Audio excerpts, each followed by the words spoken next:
Bonjour à tous et bienvenue sur Crypto Signal. Aujourd'hui on va faire principalement de l'analyse technique parce qu'il n'y a pas énormément de news à aller décortiquer. On va faire un petit tour sur les news quand même, mais voilà. On va donc du coup analyser principalement Bitcoin et Ethereum comme d'habitude. Je passe en partage d'écran, j'en profite pour dire à ceux qui le souhaitent de ne pas hésiter à s'abonner, activer la cloche de notification, éventuellement venir nous rejoindre sur le Discord dont le lien est en description de la vidéo. Et bien sûr mettre un like, c'est très important, mettre un like pour pousser les vues de la chaîne vers le haut. Ici on est sur la corrélation du Bitcoin d'avec le Gold d'un côté et le S&P 500 de l'autre.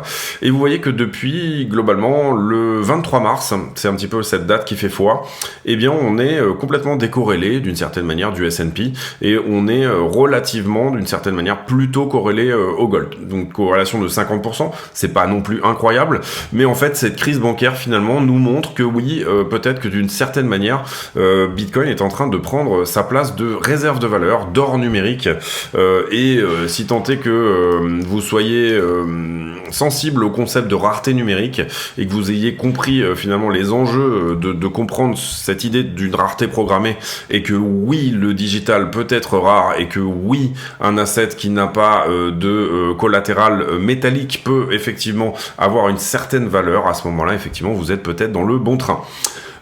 Ensuite, sur l'action de prix, on est là en 4 heures sur Bitcoin face au dollar. La 4 heures qui, moi, à ce stade, me semble quand même relativement plutôt baissière. On a une daily qui est plutôt haussière. Vous le voyez ici, hein, on a peut-être quelque chose ici qui veut nous dire que oui, on va casser ce plus haut en daily. En tout cas, c'est une probabilité.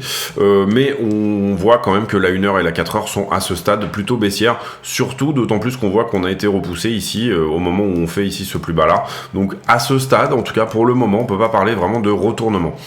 Qu'est-ce qu'on peut dire d'autre? On peut dire que pour moi la direction préférentielle est toujours short, il n'y a pas de changement de ce côté là personnellement, donc perdre ici ce plus bas et éventuellement laisser courir derrière un runner au moment où on perd ce plus bas, prendre un premier profit assez conséquent et bouger son stop loss à break even. C'est comme ça que je fonctionne quand on latéralise, moi, c'est-à-dire couper ses pertes très tôt et effectivement essayer de prendre du profit assez rapidement et ce avec le bon calibre, c'est-à-dire la bonne time frame, et là en l'occurrence on parle de la 1 heure.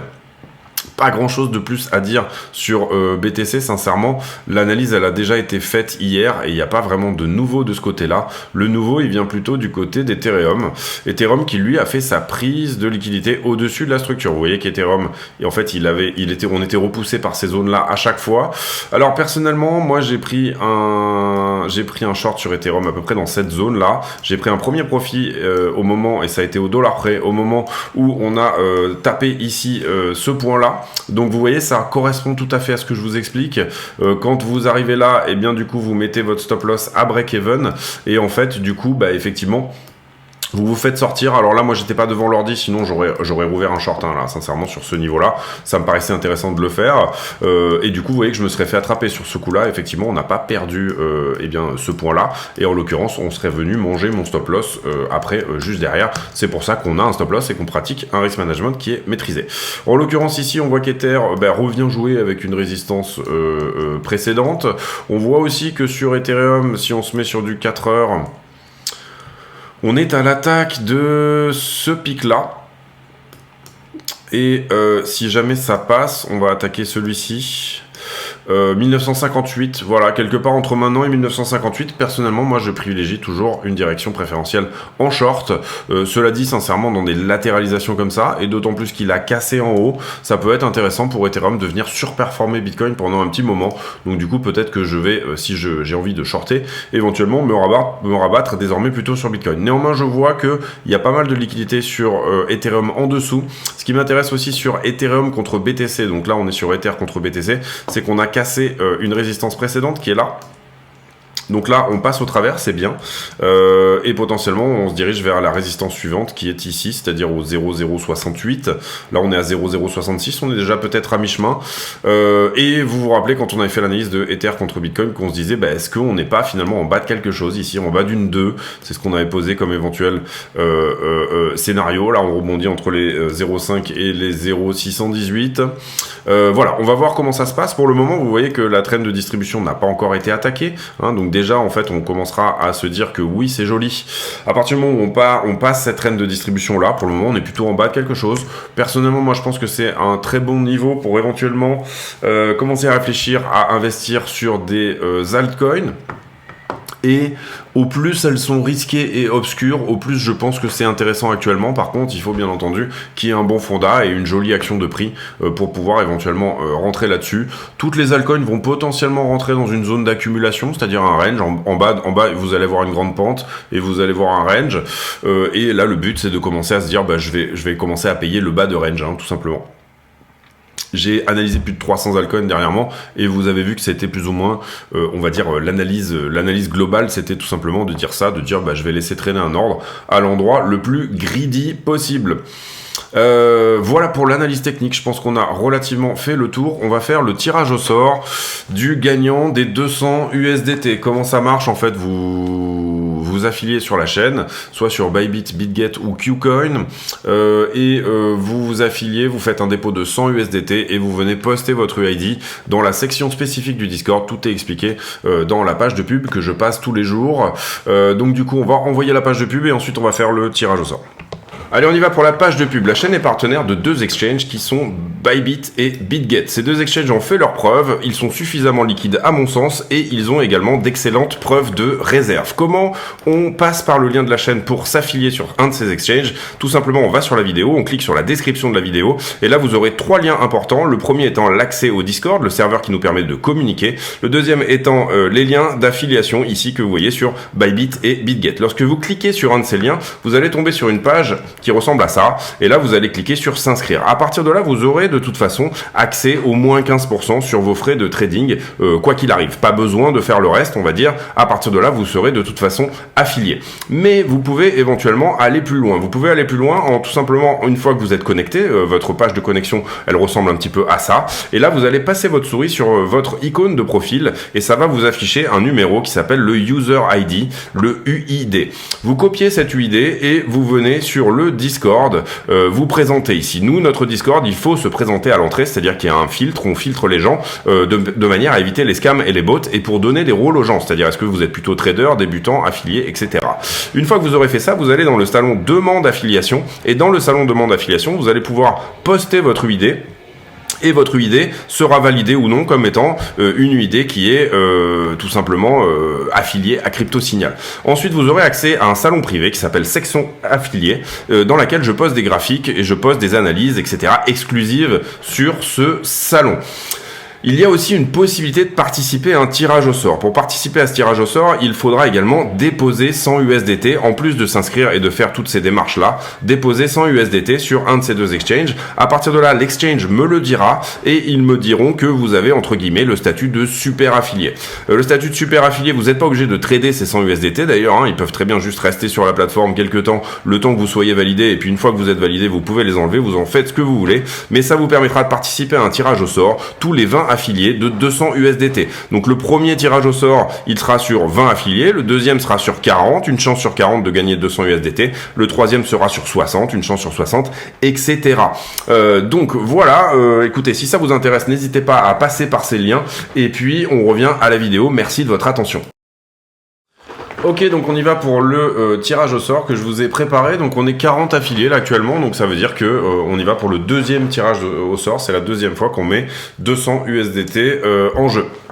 Donc vous avez là le nom des 39 puisque j'ai enlevé le gagnant de la première session et on va procéder au tirage au sort. C'est parti.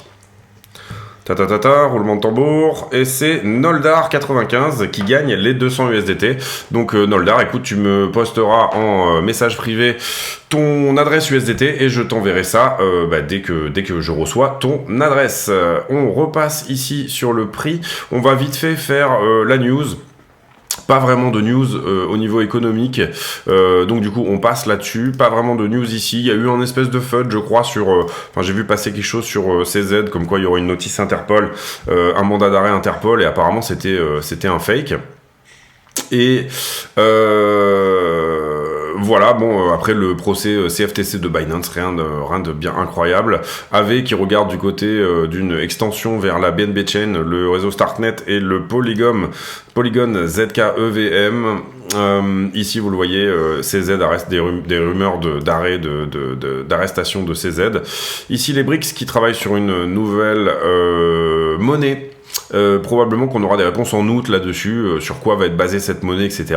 Il y a des très bonnes chances que ça soit principalement du yuan et de l'or, avec potentiellement un peu de rouble dedans. En tout cas, ils vont en discuter en août. Intéressant. Et là, Jamie Dimon, qui est le PDG de JP Morgan, qui a très très bien marché pendant la crise financière de 2008, tout simplement parce que ils l'ont en partie provoqué, mais ils s'en sont très bien sortis. Ils avaient beaucoup de cash à ce moment-là. Ils avaient presque tout bien prévu. Et JP Morgan, qui est la plus grosse banque du monde actuellement, je pense, qui nous dit que la crise bancaire n'est pas finie et qu'elle va causer des répercussions pendant plusieurs années à venir. Calendrier économique, on a déjà fait le lien ici, et cet article qui est pas du tout intéressant, qui nous dit de regarder ces niveaux cruciaux, et en gros c'est les niveaux qu'on regarde assez souvent, c'est-à-dire 4200 sur le S&P et 12800 je crois sur Nasdaq. On va vite faire regarder comment a ouvert le S&P, puisque il a ouvert il y a de ça une petite demi-heure. Rapidement, et rappelez-vous que je vous ai montré qu'on était en ce moment relativement décorrélé du S&P. Donc ça expliquerait pas mal de choses. On a ouvert sur un tout petit gap haussier ici. Est-ce qu'il a été couvert? Pardon, on va se mettre en 5 minutes. Ici, tac, hop, hop. Oui, il a été fermé. Vous voyez, on avait eu un petit gap haussier. Il a été fermé tout de suite. Et puis derrière, on repart à la hausse. Donc ici, probablement un retournement de séance. Et on continue un petit peu dans le sens de la tendance dans lequel on était. On peut éventuellement ici mettre en avant une petite traîne d'accumulation quelque part comme ça. C'est assez propre hein, en général sur S&P. C'est des jolis canals.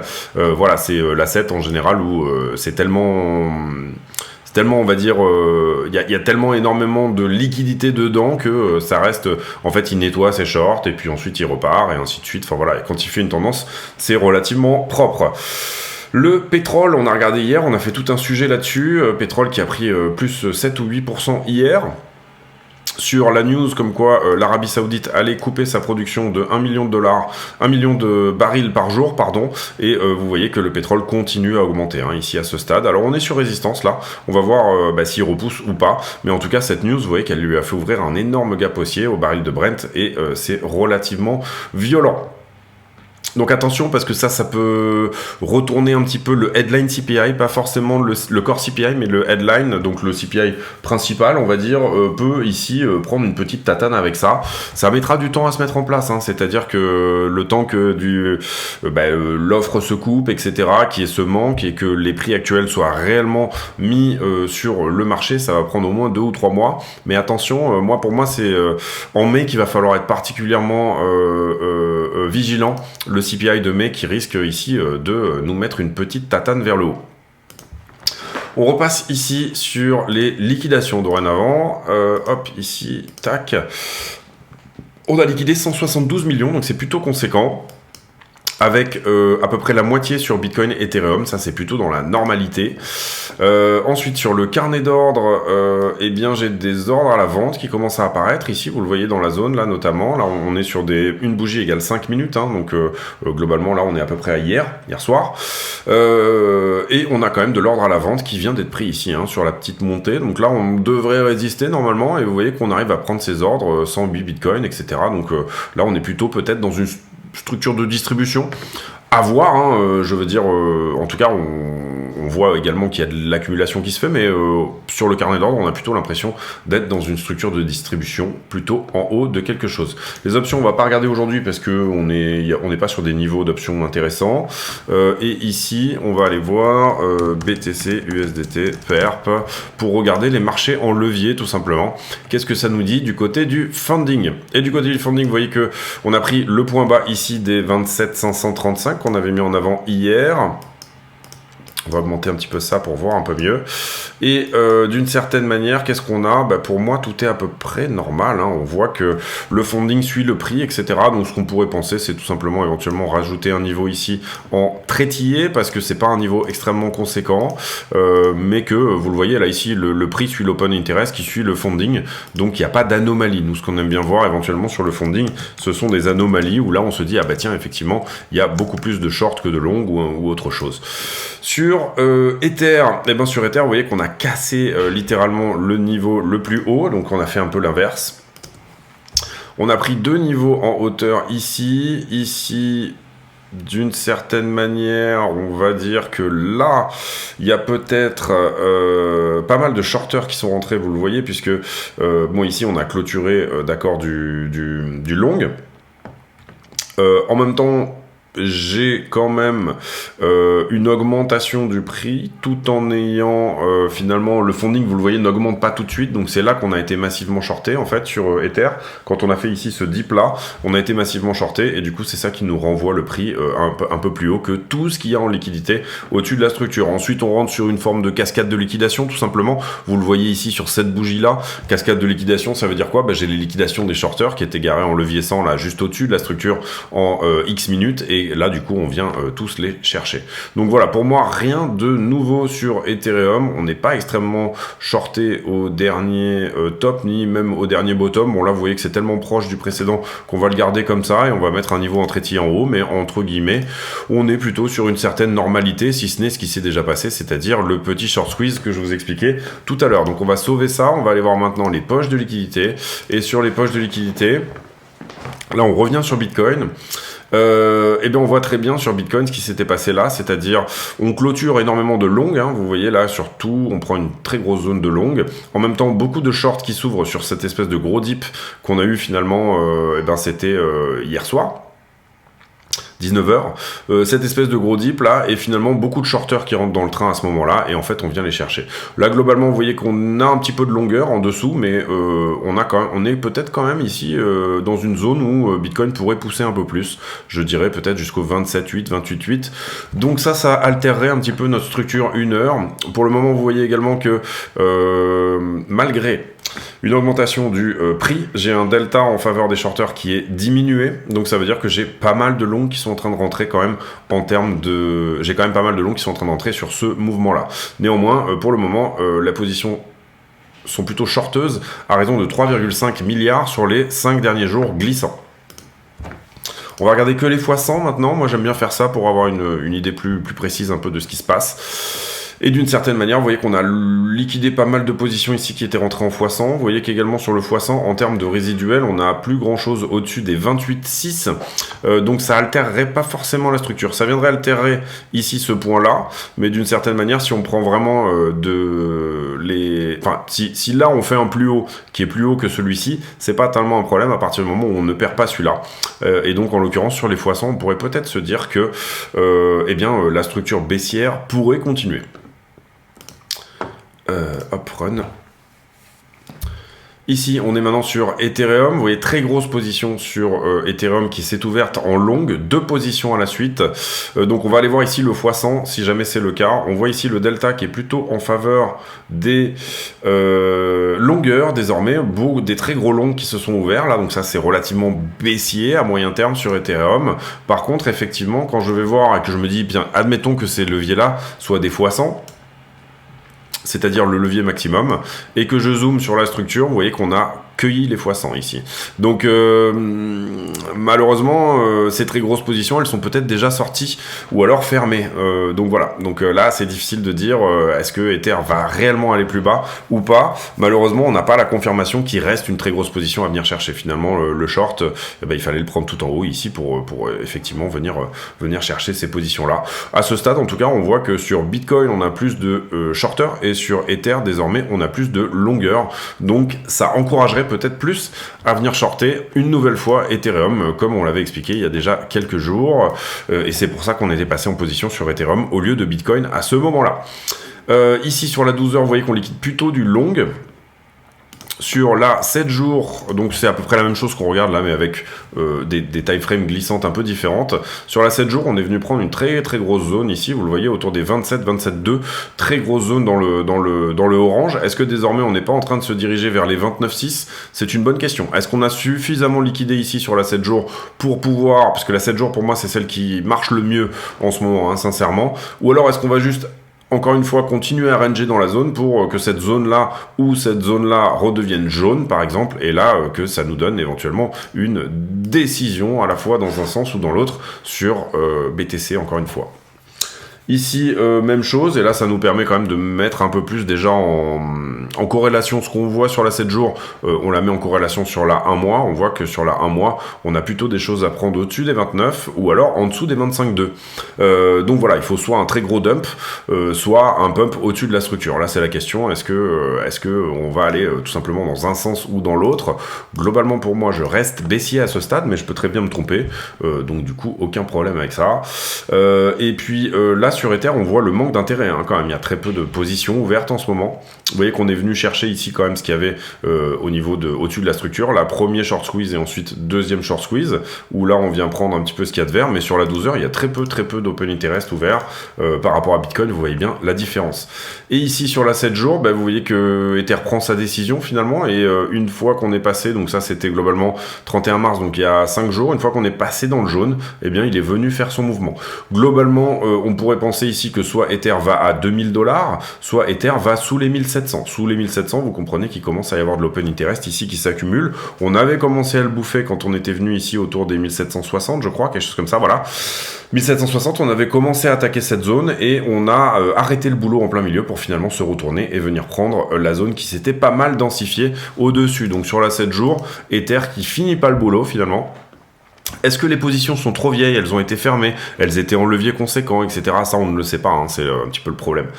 Et par contre, voilà, vous le voyez sur là où Bitcoin a sa zone dans le jaune assez conséquente, encore valide, eh bien Ether ne l'a plus puisqu'il est venu manger cette liquidité dorénavant. C'est ça qui nous a donné le petit short squeeze. Et à ce stade-là, on le voit sur la 1 mois, c'est ça, c'est la 1 mois, oui.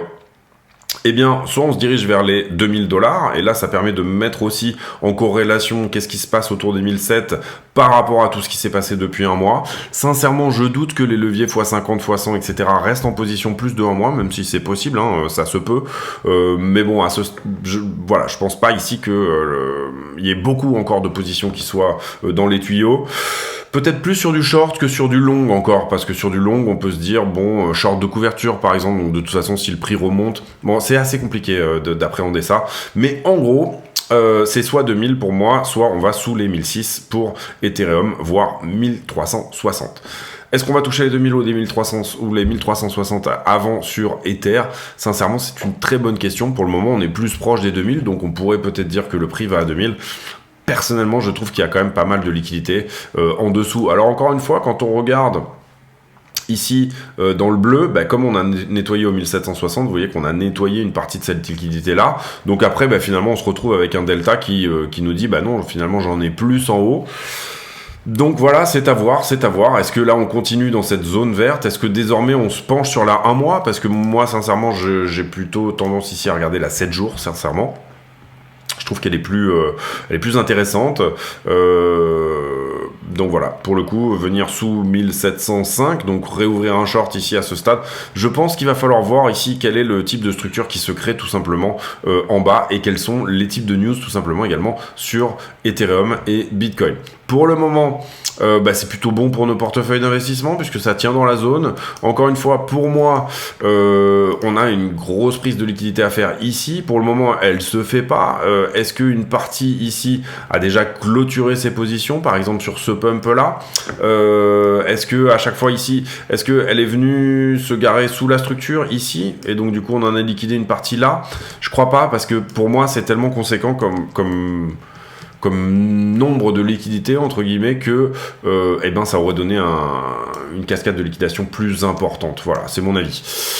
On va voir ici, ça plafonne. Pour le moment, on travaille cette résistance-là. Au plus on la travaille, au plus elle a de chances de casser. Hein. C'est un petit peu comme si vous envoyez vous tapez avec une petite cuillère sur une... l'image est très mauvaise, mais vous tapez avec une petite cuillère sur une vitre, par exemple, au bout d'un moment, elle va peut-être rentrer en résonance et puis casser. Voilà, entre guillemets, pour moi, ce qui me dit que c'est intéressant ici d'ouvrir du short, c'est qu'on a beaucoup de liquidité juste en dessous de ça, en dessous de cette structure, il y a de la liquidité à prendre, et en général, quand on fait des structures, on va dire, on l'avait vu par exemple, voilà, ici, là, on est venu la prendre, cette liquidité-là, celle qui était en dessous de cette structure-là. Est-ce qu'on est en train de reconstruire la même chose? C'est-à-dire que, est-ce qu'en fait, ici, on va faire un nouveau pump, et là, c'est-à-dire un nouvel élargissement, hein, on a fait pas mal d'élargissements ces derniers temps, ça peut être ici ce genre de figure d'indécision qui se met en avant, peut-être, sincèrement, pourquoi pas. En tout cas, à ce stade, encore une fois, pour moi, ce qui est important, c'est de jouer la bonne time frame, c'est-à-dire tout simplement, et je vous l'ai expliqué pas mal ces derniers jours et ces derniers temps, c'est tout simplement, si vous jouez une structure 1 heure, vous allez TP une bonne partie de votre trade au moment où vous perdez la structure 1 heure, c'est-à-dire au moment où là, par exemple, vous jouez un short en vous disant ce point-là ne sera pas attaqué. Je vois que la 1 heure, on va dire, elle est baissière. Donc je me dis, je vais ouvrir un short ici dans cette zone de manière à venir prendre profit en partie ici. Donc là, j'aurais pris peut-être 50% de mes profits, peut-être, ça dépend, il faudrait faire les calculs ici. Et au moment où tout simplement ma direction est prise et que mon premier TP est pris, donc là mettez-vous légèrement au-dessus, hein, bien évidemment, sinon on fait tous pareil, donc du coup le prix rebondit, mettez-vous un tout petit peu au-dessus par rapport à la pointe de votre structure, mais comment expliquer ça? Là, vous allez pratiquer donc du coup votre acte d'achat si vous êtes en short en l'occurrence, et vous allez en même temps ici décaler. Admettons que vous ayez un stop loss qui était là, en même temps ici vous dites je laisse courir 50% de mon trade comme un runner et après je m'en occupe même plus. En fait, je me prends pas la tête plus que ça. Vous pouvez vous prendre la tête si vous voulez, mais voilà. Une autre technique, et je l'ai pas mal expliqué sur la chaîne également, c'est de suivre une trend. C'est-à-dire que là, par exemple, on avait une trend de distribution, vous le voyez sur les petites mèches ici là, et c'est de dire tout simplement à chaque fois mon stop loss je vais le descendre sous la structure précédente, et là en l'occurrence vous auriez été sorti au rebond, c'est-à-dire probablement quelque part par ici. Là, vous aurez sorti 100% de votre trade, alors que finalement, peut-être que vous allez avoir quelque chose d'intéressant derrière. Et là, je parle pour la structure de Bitcoin actuelle. C'est-à-dire que finalement, en prenant votre TP partiel ici, là, admettons que vous ayez pris ce trade-là, celui-ci. En prenant votre TP partiel ici, ensuite ça rebondit, et admettons que vous ayez après un deuxième TP qui sera plutôt pour moi, le deuxième TP il aurait été ici, au 28,5. Bon là moi j'étais plus sur Ethereum que sur Bitcoin en short. Donc du coup, votre deuxième TP il va être là, mais là vous voyez qu'on n'est pas revenu à votre point d'entrée potentiel.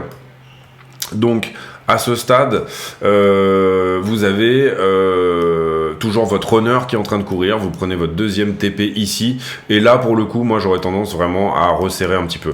On est en latéralisation, hein, donc du coup il faut comprendre que si vous tapez votre TP2, excusez-moi, si vous tapez votre TP2 ici, vous êtes pile poil sur le support, là, donc on a quand même des bonnes chances de continuer cette latéralisation. C'est malheureusement une structure, elle a plus de chances de continuer que de se reverse. Et donc du coup, ici, voilà, il y aurait peut-être sincèrement à baisser son stop au niveau de la structure, histoire de, pas jouer non plus, les choses. Mais voilà, ce que je veux dire par là, c'est si vous jouez la 1 heure, vous prenez TP au niveau de la 1 heure, n'essayez pas ici directement d'aller chercher d'un coup les 2300, les 25,2, ce genre de choses. Ça ne fonctionnera pas. Vous allez faire des entrées multiples qui vont finalement vous coûter de l'argent, alors que sincèrement ici aller chercher la time frame 1 minute, donc le retournement sur la time frame 1 minute, on va dire peut-être potentiellement là en l'occurrence ça aurait peut-être été ouvert ici, ou en tout cas quelque part dans cette zone là, voilà, quelque part dans cette zone là il y avait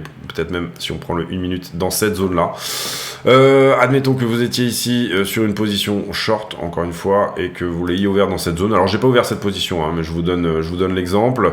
Ici vous auriez mis votre stop potentiellement assez haut, c'est-à-dire ici vous voyez qu'on a un 0,40 de perte potentielle, et pour aller ici on a dit qu'on allait chercher la structure 1 heure. Donc là, on est en haut de ça, etc. Donc ce qu'on va venir chercher, pour le coup, on a quasiment tapé le bas. 1, 2, 3, 4, 5. Ici, on est peut-être sur le retournement. On va se remettre en 1 heure juste pour que j'y vois clair.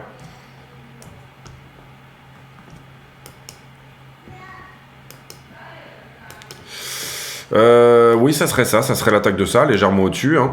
Vous voyez qu'on a un ratio de 9, ce qui est un très bon ratio, mais moi j'ai tendance à plutôt pratiquer des ratios assez forts comme ça. 0,40, ça veut dire quoi? Ça veut dire que vous pouvez prendre un levier 5, si vous mettez tout votre capital, levier 5, si vous mettiez la moitié de votre capital par exemple, ça vous fera 2% de prise de risque divisé par 2, donc 1% de votre capital total mis à risque sur ce trade-là, c'est plutôt cohérent, sincèrement, dans cette zone-là, voilà, ça aurait été cohérent de faire ça.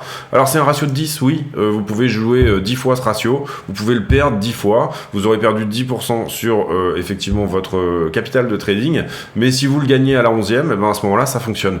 Donc c'est comme ça, en fait, que vous faites votre beurre. C'est tout simplement, effectivement, le ratio il a l'air scandaleux quand on le regarde comme ça, mais effectivement vous avez des bonnes chances aussi également que là le prix se retourne tout simplement par exemple et vous sorte et vous prennent ces fameux 1%. Donc à minima, on va dire que si vous allez jouer ce trade 3-4 fois, alors là 10 ça paraît un peu scandaleux, personnellement moi j'aurais peut-être ici, puisque là on voit qu'il y a un niveau quand même, et ben là où j'avais mis le take profit, là ici, celui-ci, ici il y a un niveau qui tient, qui semble tenir. Vous voyez que là, ce qu'on fait en 1 heure, c'est juste une mèche dessous, mais le niveau n'est pas perdu en 1 heure. Donc j'aurais peut-être, moi ici, tendance à réduire un peu le trade et à déjà prendre un premier TP, ne serait-ce que sur ce niveau-là. Vous voyez qu'ici, on a presque égalé également. Donc là, il y a peut-être un support qui va nous embêter.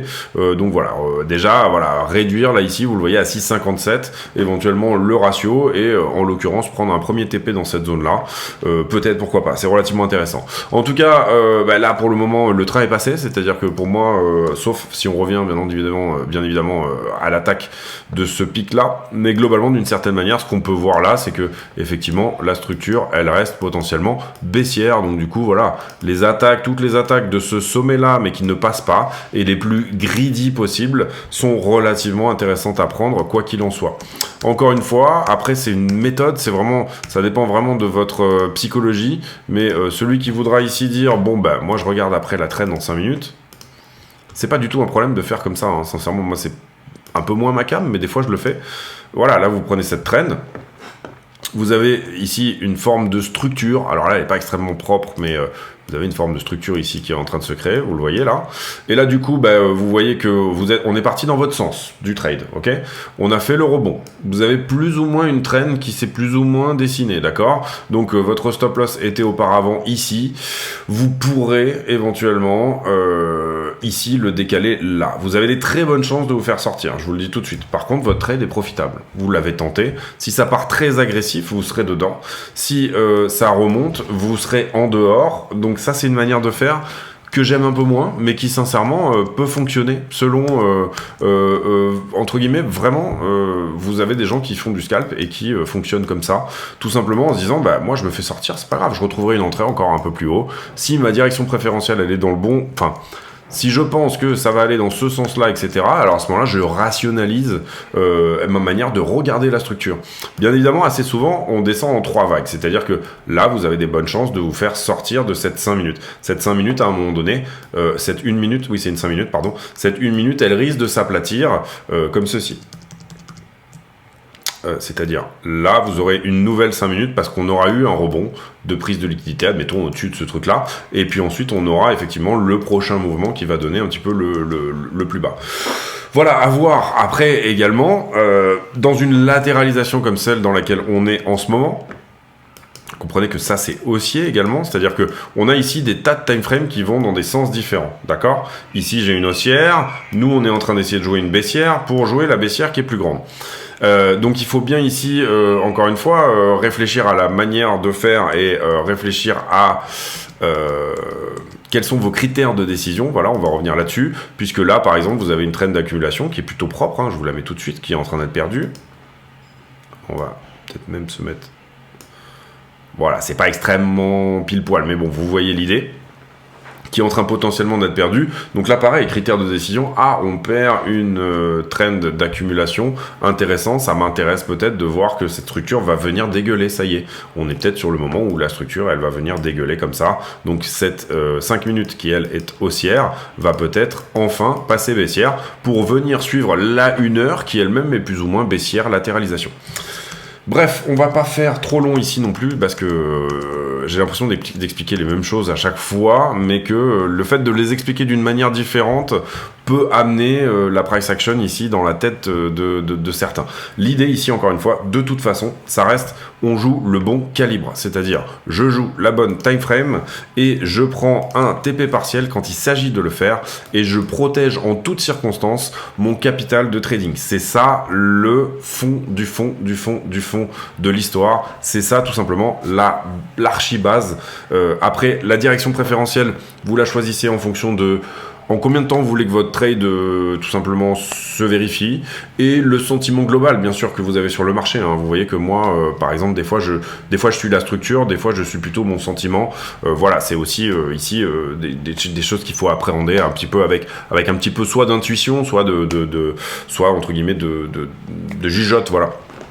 Mais voilà l'idée, vous comprenez en tout cas tout le concept ici de price action, et c'est pour ça que j'ai tendance maintenant à mettre la price action plutôt à la fin, parce que des fois ça dure un peu longtemps d'en parler, mais que du coup ça intéresse pas forcément tout le monde, à savoir les investisseurs sont pas nécessairement forcément intéressés par ça. En tout cas, on est aux portes ici des 30 000. On a potentiellement ici quand même de la liquidité au-dessus aussi. Moi j'en vois beaucoup au-dessous. La question c'est où est-ce qu'on va en premier, tout simplement. Et vous comprenez que quand on regarde finalement la heatmap liquidation, c'est pas forcément extrêmement clair. Parce que là si j'aligne toutes celles-là ensemble, j'ai à peu près la même chose que ce qu'il y a là en termes d'argent.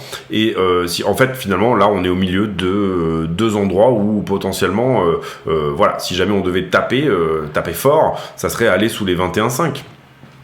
Et d'une certaine manière, moi c'est quand même plutôt ça, autour des 22,5, quelque part par là, j'ai le sentiment qu'à un moment donné, on va devoir faire ce mouvement. Si on le fait pas, ça veut dire qu'on laisse pas rentrer des investisseurs, et c'est plutôt une bonne chose. Ça veut dire qu'on rentre dans une forme de rallye, on laisse gagner des longueurs, on laisse de l'open interest ici en dessous, et encore une fois, et moi, pour moi c'est très important de l'expliquer et de le montrer, mais sur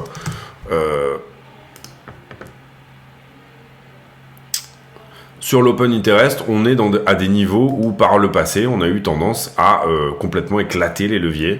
C'est-à-dire que, pardon, c'est ici. On est vraiment sur cette borne rouge dans laquelle il y a trop de contrats et le marché a tendance à nettoyer. Et là, pour moi, la majeure partie des contrats, elle est plutôt en bas que en haut. Sauf si on fait un mouvement tout de suite au 40. Là, pour le coup, peut-être qu'on aura un open interest, mais il faut que ça se fasse très vite. Il faut qu'on laisse pas les longueurs rentrer. Il faut que ça soit ultra puissant et qu'on vienne tout de suite chercher, pour moi, voilà, quasiment les 50 000 $. Ce qui est possible. Mais qu'est-ce que vous mettriez plus dans la balance ici, avec l'année qu'on a passée, etc., avec le contexte économique, même s'il est ce qu'il est. Aller tout de suite à 50 et du coup redéleverager et passer à 3,53 d'open interest sans laisser rentrer aucun longueur, ou alors faire plutôt un mouvement autour des 21-22 et nettoyer une partie de ce qu'on a eu là en ce moment. Voilà, moi j'ai plutôt tendance à dire oui, j'ai plutôt l'impression qu'on va peut-être quand même aller se balader autour des 21-22 et faire typiquement le mouvement qu'on avait fait là, voilà, la même chose, mais en s'arrêtant un tout petit peu avant. C'est mon avis, ça reste que mon avis encore une fois, et encore une fois ça reste qu'une direction préférentielle. La question ici n'est pas de tout simplement ici ouvrir tout ce que vous voulez ou mettre tout votre capital de trading et essayer d'aller à la liquidation parce que un tel ou un tel l'a dit. La question c'est de faire des choses bien, et c'est-à-dire donc protéger votre capital de trading, avoir un niveau cohérent par rapport à l'entrée, le niveau le plus avare possible, mettre là-dedans le plus petit risque possible, tout simplement, et puis commencer à prendre profit sur votre trade dès que c'est possible, parce que tout simplement, en jouant la petite structure, vous allez peut-être avoir la fameuse position qui vous permet de laisser courir un runner, et ce runner étant éventuellement l'endroit sur lequel vous allez bien vous éclater et avoir un super retour sur investissement par rapport à votre trade initial.